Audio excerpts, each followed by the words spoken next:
Благодарам. Почнуваме денес една огромна теренска активност во која што планираме да го посетиме буквално од најмалото до најголемото населено место во Македонија. Секој викенд ќе бидеме на терен со граѓаните, пред се во селските средини, а секој вторник и секој четврток ќе одиме и во урбаните средини. Така што следниот период е предвиден да стигнеме до секој оној кој што сака да не слушне, а и ние сакаме многу да слушаме, да ги слушнеме махите на граѓаните, она со кое што се соочуваат.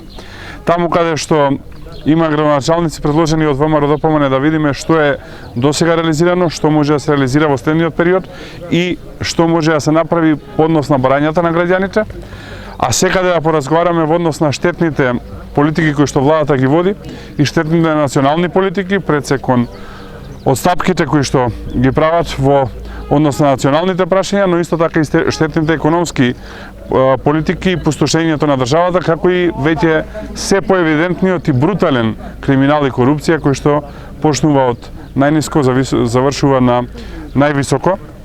Така што сакаме да поразговараме во следниот период со граѓаните и врз основа на тоа да ја креираме и програмата за следните парламентарни избори. Благодарам, повелете ако има прашање. Пред неколку дена Христијан Мисковски спомна дека општините каде што има градоначалници од мачат со реализирањето на проектите заради низа обструкции.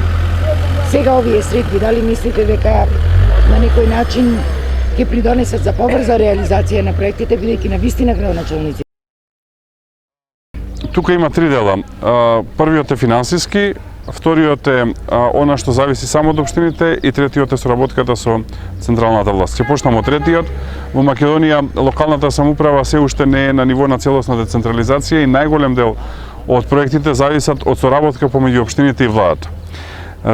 Заради еден, би рекол, низок однос на љубомора, на политичка кратковидост, да бидам директен, владата не соработува со градоначалниците на ВМРО-ДПМН, затоа што не потекнуваат од партиите кои што се во владата и мислат дека на тој начин ќе успеат да направат ефект кај граѓаните, напротив, создаваат омраза и револт кај граѓаните со блокаите кои што ги прават на општините.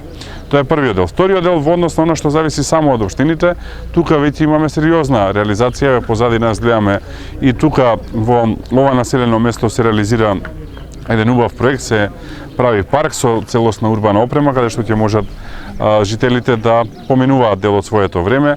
Убаво е уредено и училиштето, можеме да видиме позади нас, така што она што зависи од општината се прави. И третиот е финансискиот дел, средствата на општините се навистина мали и општините зависат најмногу од дотации кои што доаѓаат од централната власт, односно од владата, кои што исто така во овој период владата заради обструкции и заради тоа што се љубоморни на проектите кои што ги реализираат од страна на општините, а не може владата да реализира со сите средства кои што ги има, прават блокада и не ги префрлаат средствата.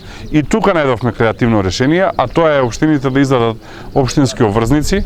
Тие општински обврзници се добри и за народот и за локалното стопанство, затоа што покрај тоа што ќе значат реализација на голем број проекти, ќе значат и сигурно место каде што граѓаните и локалното стопанство ќе може да ги вложи сопствените пари и да добие повратно камата која што е повисока од било која комерцијална банка која што нуди во моментов камата, така што ќе можат граѓаните да ги оплодат своите средства, а општините да реализираат бројни проекти. Сите процедури се завршени, вклучувајќи и во општина Прилеп, и сега владата обструира, односно една работа само треба да направи владата, а тоа е формално на седница на влада да помине одлука за издавање на пример на општинска обврзница во општина Прилеп и после пак е работа на општина Прилеп.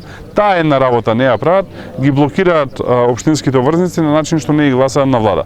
Мислам дека поголема обструкција и поголема блокада од ова не е видена, но забрзо ќе се сменат работите, а тие кои што го прават ова секако ќе понесат одговорност затоа што стотици, илјади, милиони практично страдаат заради ова што се случува на ниво на цела држава. Македонија е некаде помалку од 2 милиони жители, најголем дел од градоначалниците се од ВМРО-ДПМН и коалиционите партнери и нечесно е ова што му се прави на народот. Наспроти ова ваше тврдење тие излегува одма другиот ден со став дека набројува и проекти каде се помагала владата, односно Социјалдемократскиот сојуз, и дека општините немаат никакви обструкции. Тоа го каже и Ковачевски. Проблемот е што не ги гледаме проектите и еве и да не помагаја на општините да ги работеа само владините проекти, Македонија ќе беше многу поубаво место за живење, но не е така.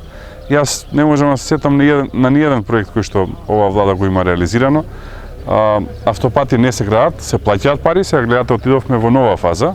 Допред некое време само не се градеа автопати, не се градеше на пример Охрид-Кичево, не се градеше експресниот пат од Градско до Прилеп, не се реконструираше Скопје-Гевгелија, а сега веќе сме во нова фаза, каде што со договорот за така наречените коридори 8 и 10, автопати не се градат, ама пари се плаќаат, што е врв на криминалот, затоа што само вчера Министерството за транспорт и врски префрли на изведувачите кои што се избрани 120 милиони евра, а 120 зрна песок не се ставени на било која делница, така што сега ова е веројатно последната врвна фаза на криминал, каде што ништо не се гради, а пари се плаќаат, зашто сега кој ќе има одговорност после промената на власти, и да најавам дека во следниот период од документите кои што ги имаме добиено од свиркачи во однос на овој спорен договор, повторно ќе продолжиме да вадиме документи во јавност, конкретно и јас ја вадам документи во јавност. До сега се што извадив на ниеден начин не беше демонтирано од власта, напротив се потврдува,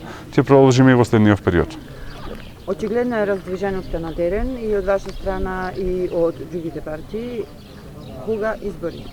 Па ние сме за избори час поскоро, нудевме опции за мај, нудевме опции за јуни. Еве за јуни се уште има време доколку има согласност кај владата. Ние сме за избори час поскоро, ден поскоро.